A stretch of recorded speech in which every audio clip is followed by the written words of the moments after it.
we're here with John from the Motor City Casino Hotel and Nicole from Livio Radio. We're going to discuss what and how much time goes into this event every year. So we'll start with you, John. What goes into this event and how do you get it started? So it basically starts with a few months ago, maybe 3 to 4 months ago, Nicole and I touch base over the phone and say, so you ready for Social Media Day 2012? And she says, kind of. And then, a whole bunch of lunches later, we have a plan. And then we start contacting sponsors. We start building websites. We start building Eventbrite pages. And slowly but surely, we kind of just tailor everything to that plan. And then you get this a few months later. So. Now, who started the idea of this event? So Mashable, actually, back in 2010, said, hey, you know, there's a puppy day, a cupcake day, I like ice cream and pie day. So they were like, why isn't there a social media day? This is kind of our shtick. Why don't we do it? So they launched it, and they said, not only are we proclaiming it Social Media Day, we want everyone to, around the world, to throw a party on June 30th to start getting it recognized as a thing that people need to do. And so at the time, I was working at the Red Wings, and so I called John, and I was like, hey, there's this party in 2 weeks. Want to have one? And John said, okay. And so 2 weeks later, one lunch and no sleep, we had this party, and 300 people came to it. And then last year, John's like, hey, I got soundboard. Let's do something big in there. It's a cool venue, lots of cool lights. It's really neat in the property. And so we got a lot of sponsors. Fathead's been a really good partner of ours for a long time. And so we just made it bigger and bigger and bigger. And this year, there's more sponsors, more people, a lot more food, and a lot more fun. Did you get the expected turnout you wanted, and what do you see for the next year with turnout? Yeah, that's a good question. We do have the expected turnout that we wanted. It's always kind of, the tickets are free, so it's always kind of hard to manage to say, okay, we have 1,500 tickets out there. How many people are actually going to show? We just like it where it feels comfortable. The pit is full, the main area for the sponsors, so they get the exposure that they want. People aren't shoulder to shoulder the whole time, but it doesn't feel empty. So it always ends up working out perfectly. Next year, again, it depends on the location and it depends on the setup. So if it's similar to this, we'd want a similar turnout. It's more to optimize kind of the actual central area of Soundboard, as far as throwing it here. So. Okay, and what do you think, or what do you want people to get out of this event every year? There's a couple things. For one, we have a really great community in Detroit, and we're starting to talk to each other in person or online, which is the first step. The second step is all coming here and speaking in person. And then the last part is realizing that this year is Detroit 2.0, and to us that means that there's a lot that's changed in the past year. There's new businesses. Twitter moved down here. There's tons of startups, which is why we have a startup zone. It's just making things bigger and louder every year we can to show that Detroit is different and the people who live in it are different, but they're proud to be here. What social media sites and promotions do you do for this event? So we obviously do a ton of Facebook, lots of Twitter. Mashable obviously is a huge blog, but the great thing is between the people that this reaches and the sponsors that are out there. We have everyone from ExactTarget, who's the title sponsor, the huge publicly traded company, to Detroit startups under $3 million in revenue a year. All of them have these huge networks that, whether it's people who work for them that have blogs, whether it's clients or potential customers that have websites that they run. If you just Google Social Media Day Detroit right now, you're going to see everything from articles written up in big newspapers to blogs about what to do on the weekends showing up. So we have obviously the main networks, and then everybody else's networks kind of branch out and they start inviting everybody they want to invite. So it's pretty huge in terms of how it's very organic. We don't do any paid advertising or anything like that, but it spreads out to all the community, and it gets to everybody pretty much in Detroit who hears about it, who works in social media or is interested in social media at some point hears about it. And then the other piece is we had some really cool partners this year. So Yelp Detroit got involved, and they were like, we want to send this out to our subscribers. So 100,000 people got an email, when they got involved. And then Channel 95 came on as our media sponsor, media partner, and Jag on the afternoon show is actually giving away tickets on air every day for 2 weeks and talking about Social Media Day. He himself is a big social media user, so it's exciting for us to, have people that are engaged in using it in the way that they would anyways use it surrounding this event. Okay, let's go on with some fun topics for a few minutes. What is your favorite social media site and why?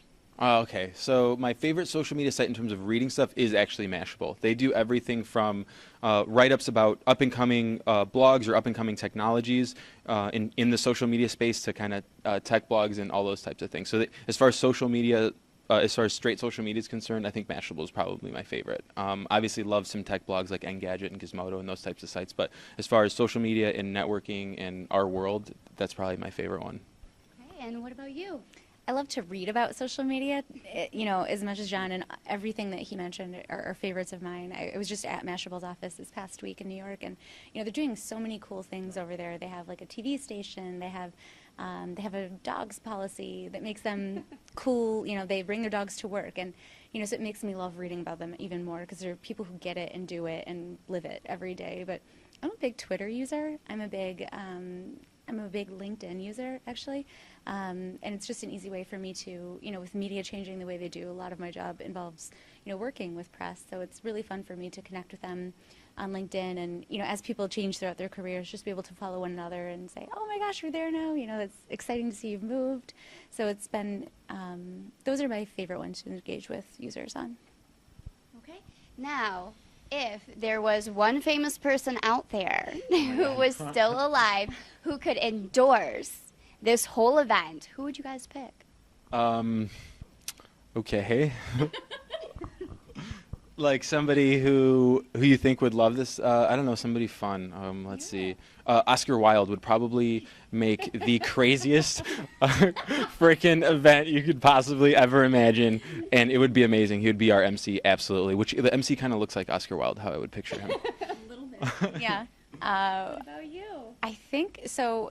Earlier this year, John and I were having our favorite over one of our lunches, ODing on brownies, talking about what would playing the "Wouldn't it be great if" game, trying to brainstorm things for this, and I was like, wouldn't it be great if MC Hammer came across the stage into the typewriter, and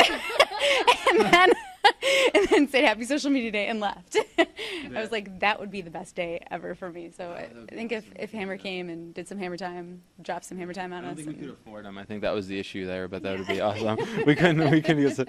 No, we were pitching to the sponsors. No, you're gonna pitch MC Hammer walking up saying Happy Social Media Day, and then parachuting pants his way off the stage, and like, I don't know. I think we'll take the booth sponsorship instead. Where do you guys like to get your music on the internet these days? Okay, so at this point, unfortunately, it's become old school, but I am a Pandora freak show. I love Pandora. It's the only one I use. I know the Spotify's and RDO and all those guys are great. I actually used Last.fm when it first came out, but I'm a huge Pandora user, and I have a Livio radio, and I know this is shameless, but it's freaking awesome. You just hook it up to your wireless, and it taps into your Pandora stations, and it's amazing, and you don't have to dedicate your computer to it or anything. It plugs into your speakers or its own speakers, but yeah, definitely Pandora all the way for me. And what do you use for media? Yeah, well, Livio is a music company, so we make products that get apps to where people are using it. So the Livio, I'm a big Pandora user. My latest obsession has been Songza. I love that they have lists catered to what I'm doing. So if I'm at work and I'm passive listening, but I want to hear some noise, I want to hear a certain beat, it's really great for me to do what I'm doing. And then I actually buy a lot of music straight up on iTunes, and I love listening to Spotify and Grooveshark's their top 100 list. They're curated by people who, like Billboard, who know what they're talking about when they say this is the most played song. Because sometimes in an office, I'm like, I'm old, I haven't left in a while. What's even new in music these days? So it's a really nice way for me to catch up on the music scene. Okay. And what do you guys want to see for this social media day in 5 years? That's a great question. I'd still want to keep it as an offline, intimate event, because that's the whole idea. I mean, we do stuff all year with each other's networks online. I'm always promoting events in Soundboard or at the casino, that kind of thing, through the different social networks. So I love that. I definitely want to keep it offline. It's hard for me to say a different venue, but if this actually got bigger and bigger and bigger, this could actually swell up. We have a huge, awesome banquet space. We have all sorts of stuff down here that actually could get tapped into, and we could do startup zones. We could do music zones. We could do all sorts of different things. So depending on where the social media community goes in a few years, we'll do that basically. But we'll cater to that. But I'd like to keep it like an offline, intimate event. I mean, that's essentially what the coolest thing about it is. Okay, Nicole, what about you? I'd love to see get some performers in here, get some really great acts that make people excited. You know, they're excited to be here anyways, but this is also our great way to give back to the social media community who likes us and follows us and tweets us and replies to us and hashtags us. And we also like to give back to the press. I mean, you know, they are telling us what's new and reporting on so many things, keeping us connected, and no one really ever says thanks to those guys. So this party is in part for them as well.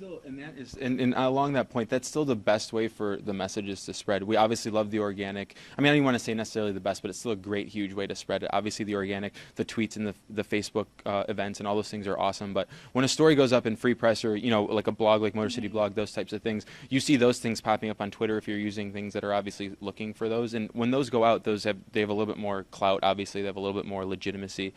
So when those places pick up social media and everything, you see it spread even quicker, even if it's not somebody directly related to the event. So it's fun working with you guys.